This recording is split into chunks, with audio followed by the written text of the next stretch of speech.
This is Storm Chaser Aaron Jack here on the Canadian Prairie in southwestern Manitoba, where we are currently under a blizzard warning. Winds are just ripping out of the northeast, probably 30 miles per hour, gusting 40, 50 miles per hour perhaps.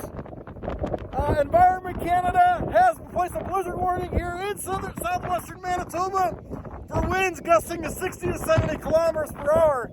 And it has just been absolutely ripping here for hours, snow falling, and the winds are the strongest they've been yet for this blizzard right now. Right now we're getting the strongest winds. Complete whiteout across the prairie here. You can see the snow is just ripping across the highway here. Semis come by through here earlier with their hazard